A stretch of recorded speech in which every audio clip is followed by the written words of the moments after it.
Hello everybody, welcome back to the channel. My name's Kevin, I'm a geek. You're watching Kevin the Geek and we're back for more of the day today. This is episode 5. It's actually the penultimate episode. We've only got one more episode left to go after this one, so let's check out this latest episode. The headlines tonight: Euro MP's new headsets play the sound of screaming women. Brian Ferry bath mat poisonous, say lab. And bouncing elephantiasis woman destroys central Portsmouth. Those are the headlines. Happy now? Yeah, a little bit. I wonder if we're going to get more of the what's it called, the Bureau. You know, that sitcom which has been going through this. That'd be interesting if we get more of that.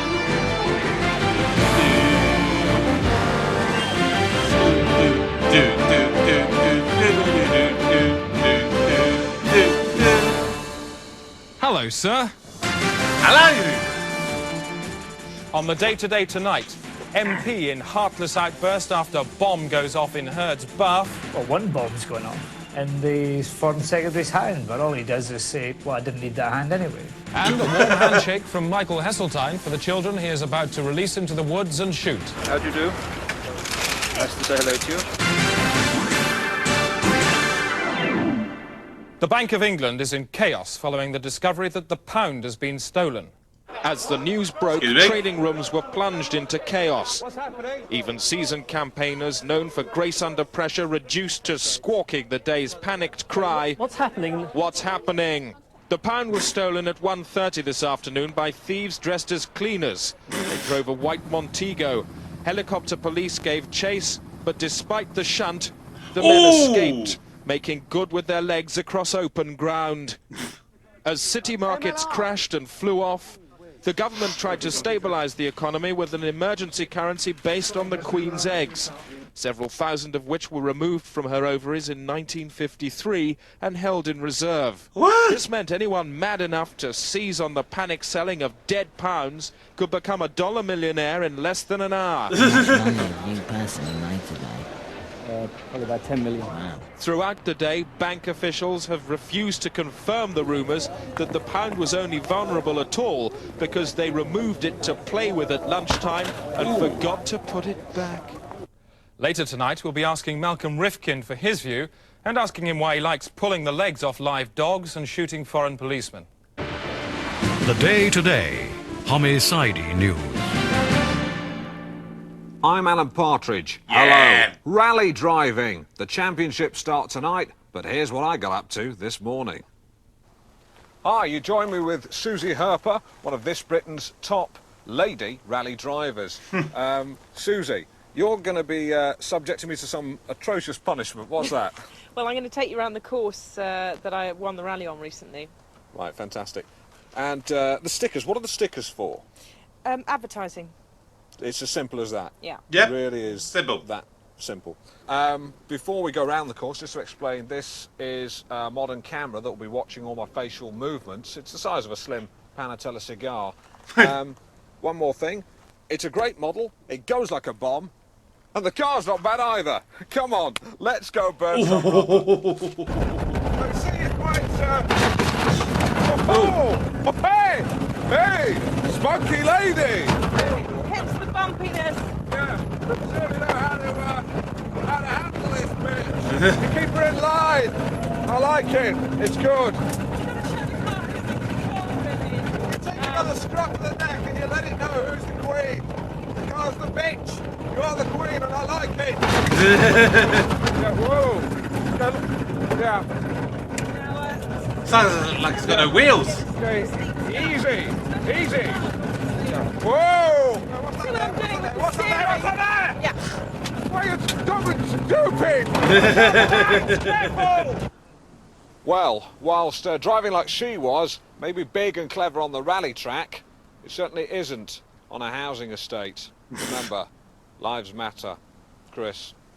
It's been revealed that the junior Treasury Minister, Michael Portillo, carries a sawn-off shotgun to constituency meetings, corners children in parks and chews their cheeks, and has frequent sexual intercourse with stray animals, claiming, as long as it's got a backbone, I'll do it.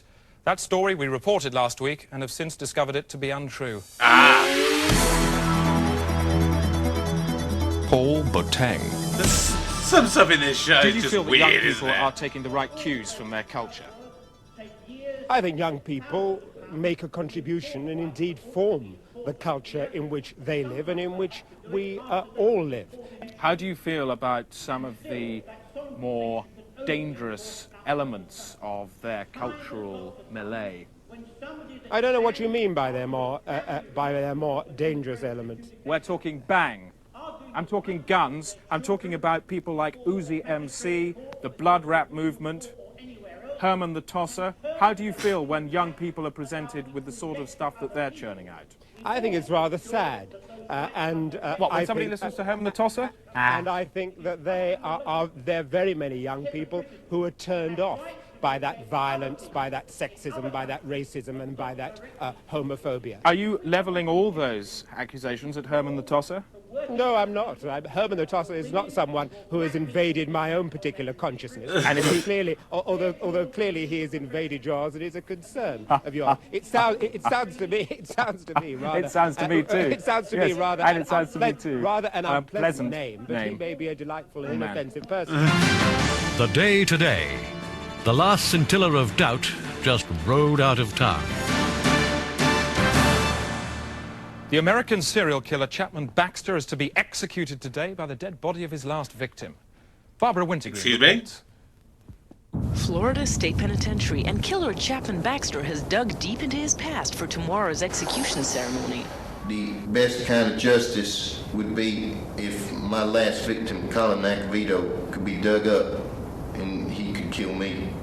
At Oregon's Manomatronics Center, Dr. Travis Daveley has been fleshing out Chapman's unusual carcass request. Do the arm movements once more.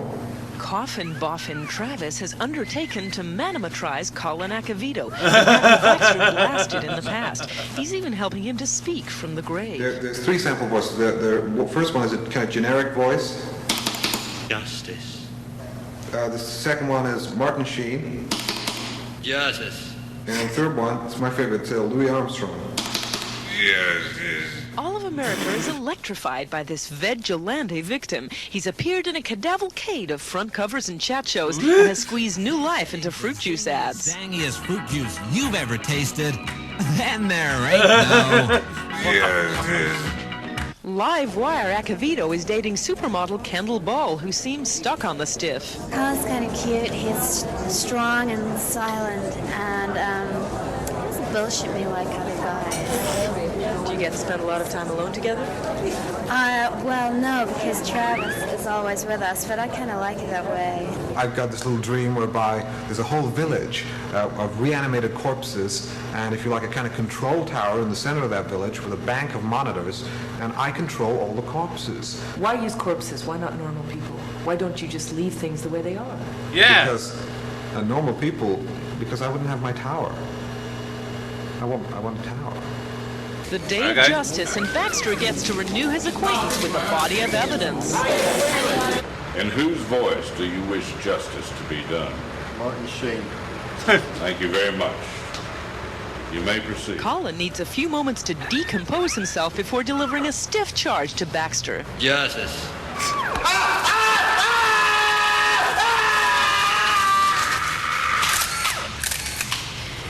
So, as Chapman Baxter came here to bury his past, looks like his past has come to bury him. This is Barbara Wintergreen, CBN News at the Corpsecution, Florida State Penitentiary. That was just buckle. You're the Bureau, yes! BBC Mandarins are bleating again, this time because their new soap opera, The Bureau, has just plummeted out of the ratings. A BBC spokesman said, "Don't read too much into the fact that we're sending them out on tour to the regions on the back of a truck. It's not to drum up support, it's just standard policy for all programmes." Have a look, shall we?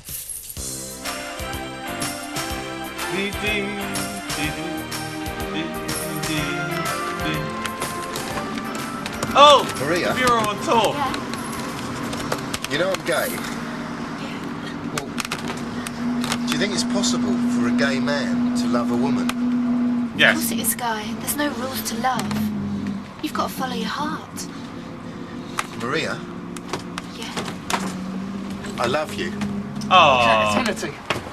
Oi! I'm trying to run a high-class bureau de change, not some two-bit nipple peep show in Rio de Janeiro.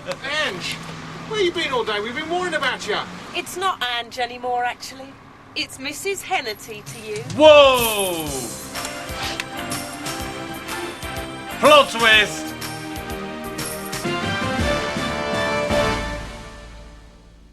A cat meows, a horse neighs, a lion roars, a bird sings, a snake hisses, a human barks.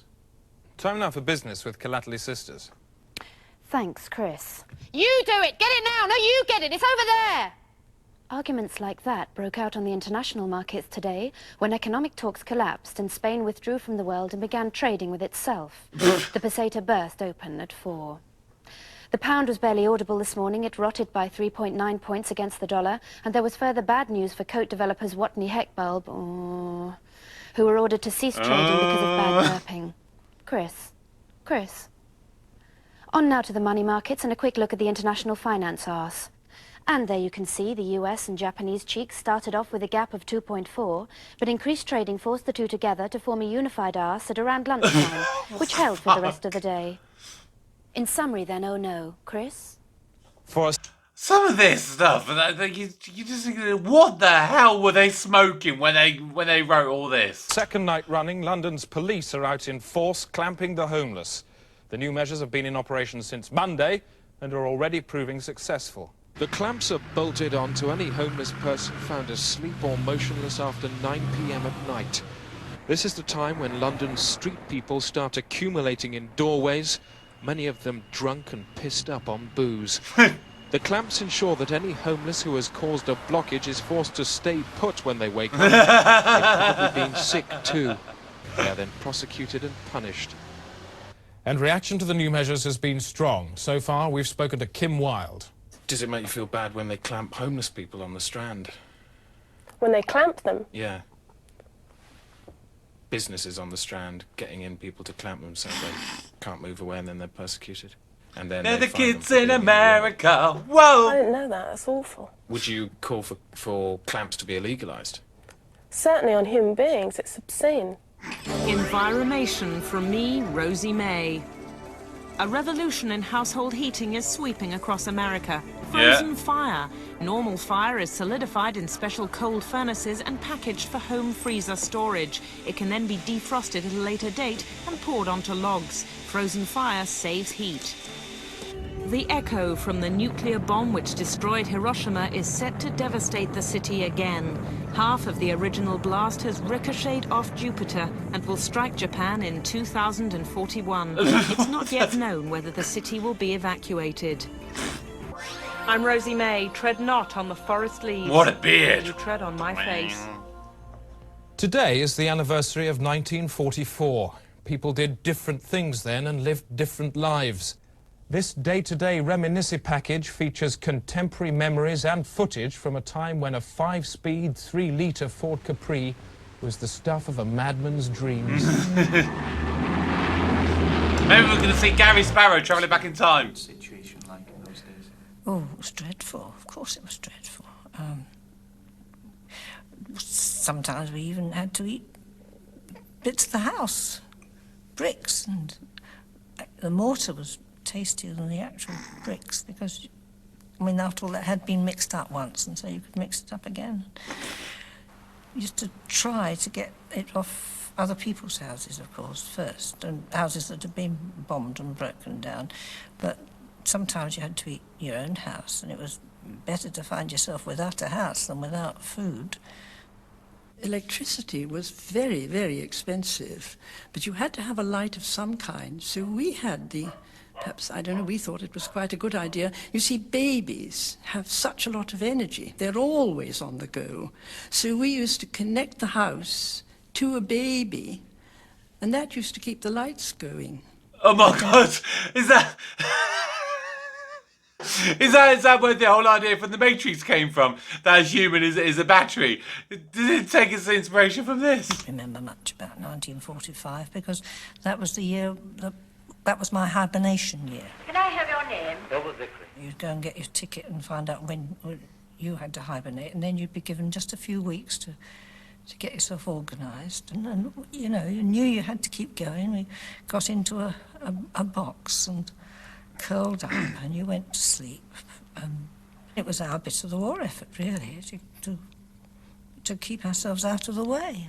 Well, during the war, everybody was called up to be in the war cabinet, and I was called up to be the foreign secretary for a month. So there I was in meetings and having to express opinions, and I had to travel abroad. Did you? I went over to France, and I met the French foreign minister, and he was really quite impressed because my French really was rather good. So we had conversations with me understanding everything he said and answering him, but whether I answered him properly, I don't know. This is the day-to-day. Still to come, controversy over new Treasury appointment. I'm sick to death of this. All I ever get, Treasury, Treasury, Treasury. That's all I ever hear. I'm sick of it. I've had enough. Just all of you, f*** off. And new anti-shoplifting measures for a B&Q store in Bracknell. If I catch anybody stealing anything from the shop, then I shoot him through the mouth with this. Oh! I wish we could do that. The number of MPs in Westminster suffering from Schlemmel's That's disease Stephen has Fry. risen to 22. Schlemmel's disease is caused by a brain virus that affects the victim's ability to read. They can see the words but have no idea what they mean. Baroness Trumpington was the first to show signs 2 weeks ago. She may have caught it from a badger. Then John McGregor. The virus is highly infectious and lives in peppermints. This was the moment Peter Lilly realised he too was in trouble. Schlemmel's also affects leg-eye coordination, causing victims to walk straight past places they intend to stop. So, could you... Hey! By last Friday, William Waldegrave had little control over his body. Teddy Taylor followed. And Jimmy Knapp severely. Most seriously of all, on Monday, John Patton showed unmistakable signs, failing to recognise familiar surroundings and objects. Clearly having no understanding of the day's briefs. The second document proved equally mysterious, and the third he couldn't even be bothered to try. And the disease shows no sign of stopping. This morning Malcolm Rifkind appeared lost when he was just 20 yards from his office. Doctors say the only treatments they can offer so far are rubbish. A man sees God in his car. He crashes. Today's historic trade agreement between Australia and Hong Kong marks a new season of hope for the future of world trade.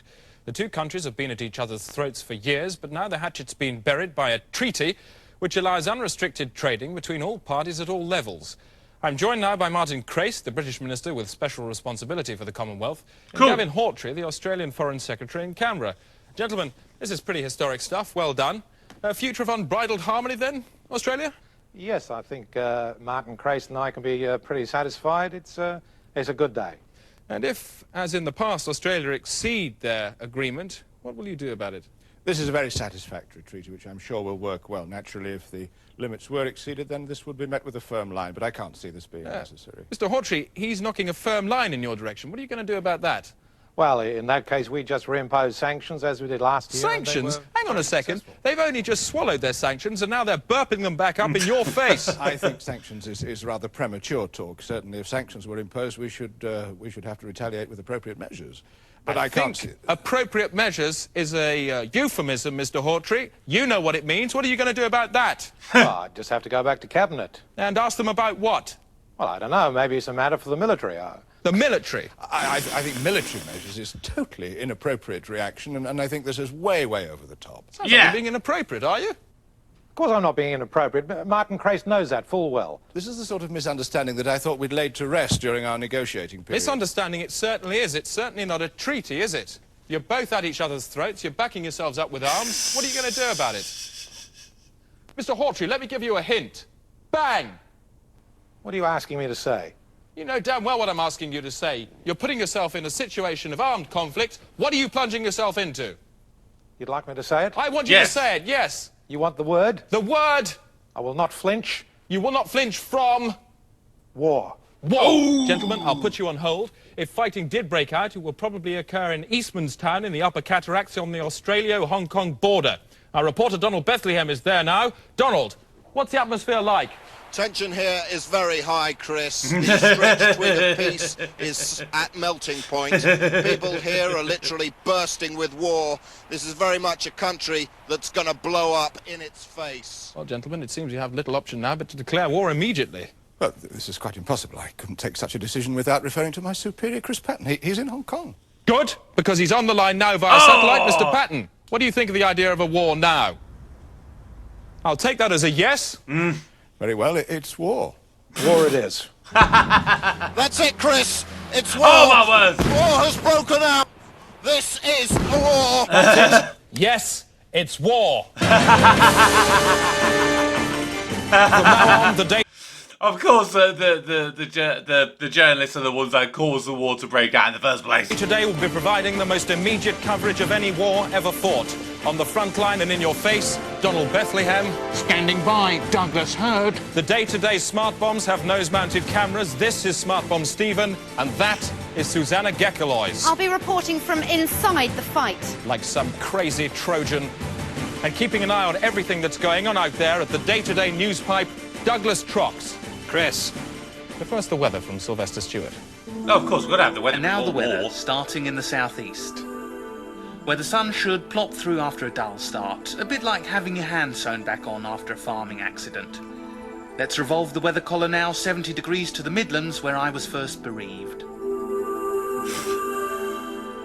And there'll be a large cack of heavy cloud covering the area, but it should stay dry enough for you to dance outside until our Lord Beelzebub calls upon us. Nice. Now, if we rotate the throat circle back to the West Country, and you can see there'll be several gits of bad weather across most of the sky. Some rain, but no more severe than soft porn. In summary then, and that's all the weather. Thanks. Back to the war, and on the front line in Eastman's Town, our reporter Donald Bethlehem. Donald, what's the latest?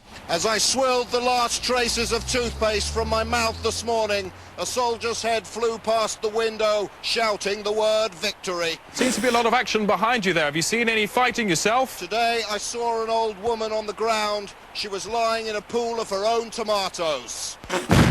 Thank you, Donald. Earlier today, I've been down among the fighting myself. This is my report. There's something about the way these people move that tells you they are a nation at war. Look They're into very their well eyes prepared and for you can read war the having words, literally broken out like I have 2 a minutes ago. reservation at the restaurant of death.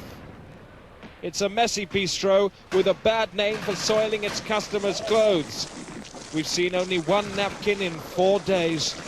The people here are confused, spending most of their time running about like idiots. Earlier today, we met a family who, thanks to this war, now have no home. A war which they feel anyway has nothing to do with them. This is not our war. We are being forced to swallow the rotten egg of an angry political goose.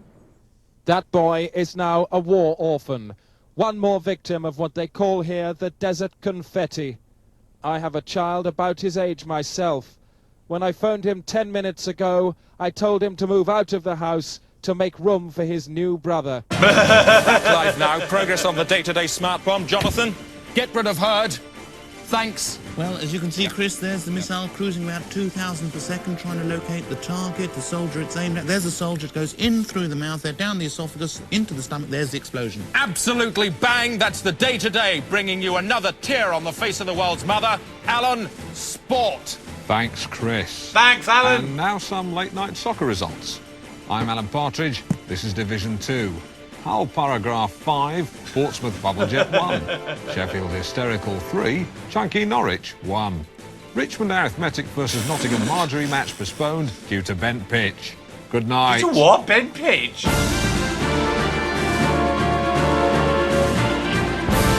Oh my word! For a moment I thought it said VAR. Susanna Gekkelois has broken through to the front line. This is her contribution to history. This is the very heart of the conflict. The men here have been fighting non-stop for 3 days. We drove in at night, straight into the middle of a rocket battle. The air now is thick with what they call here the electric cornflakes. We're under strict instructions not to leave the vehicle, but to drive on through. With no cover, we ran across open space to a nearby house. We found an injured man. We did our best. There are always casualties in war. What the There hell? was a family sheltering in the back room. We had no tongue in common, but through the universal language of mutual need, I knew she was saying, "Come, set your equipment up in our refuge. The world must see this mess." These brave people are now sleeping, but they know that tomorrow our aerials and transmitters could make this house a prime target. Chris. Back to the war now, and in the noise and heat of what they call here the flying scissor beans, there is no optimism, or at least wasn't, until just 2 minutes ago when we received these pictures of a miracle from the front line less than a mile from where I stand. Whoa! This was the scented rose in the bum gut of Satan, for here at 7:13 precisely, the fighting stopped. Soldiers who moments earlier had been shooting each other's teeth out suddenly put down their guns and joined in peaceful commune. Some played games, or like these men, planned a musical. The reason for this outburst of calm lay inside a shed, for here the massed forces of two world powers were unified by nothing more than the distress of a cat stuck on a high shelf. No one knows how it got there, but these brave fighting men, moved by the simplicity of the animal's plight, decided to forget their differences and try to get it down. Yeah, because a cat is going to But be even the as the thing that men broke his celebrated, piece, isn't it? their heads were blown clean off. For somebody, nobody knows who, had filled the cat with nitroglycerin. The Day Today. News from telly to belly. Just time for a quick look at tomorrow's headlines. Plastic surgeon arrested with stash of stolen mouths. That's in the Express. The Hull Aphrodite, police chief crushes lizard with whistle. There he is, looking wretched. The Daily Mail, child made of paint wins by-election. The Murdoch papers tomorrow, crazed wolves in store, a bad mistake, admit mother care. And there's the same story in The Sun. And the Daily Mirror have a special pull-out note for the milkman, 5 pints, please. They'll be doing 3, 2 and 4 later in the week. That's it. That's the Day Today. On the day, a man on this programme told how he was menaced by Hugh Scully. He just came in and went... then went out. That's it. Good night. Fair enough.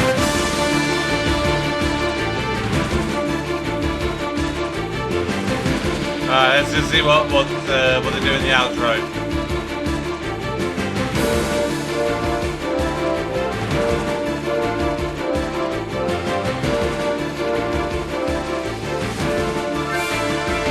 Oh my god, is there a cat? They're gonna get blown up.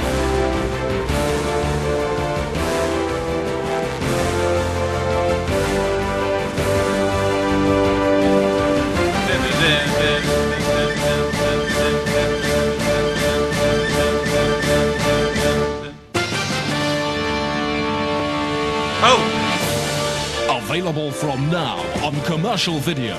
The Day Today. This is Our War. Featuring the men and women who sacrificed themselves at the altar of fact and the beat of over 1,000 pop classics. Get down on it. Get down on it. Red Rock Holiday. Red Rock Holiday. Clap, clap, clap, clap, clap, clap, clap. So young and lady. You really got me. You really got me.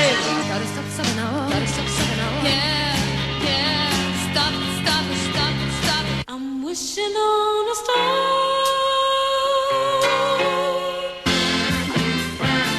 Disco Inferno!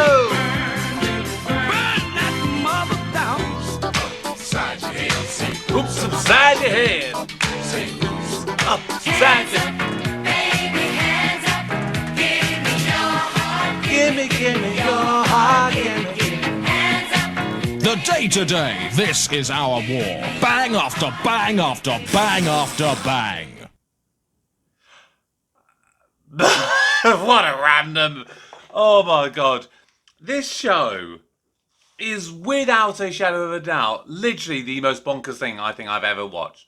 Because it literally makes no sense at a time. Actually, no, I don't think I've ever really seen it ever really make sense at all.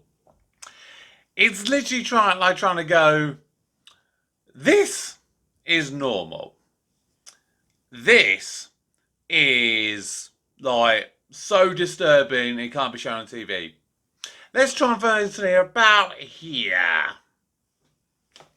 It's weird as a show and as a concept. Like,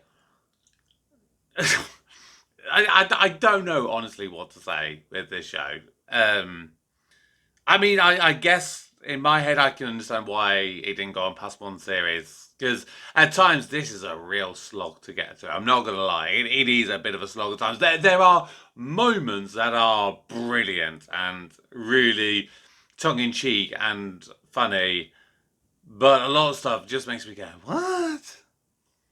Well, there you go.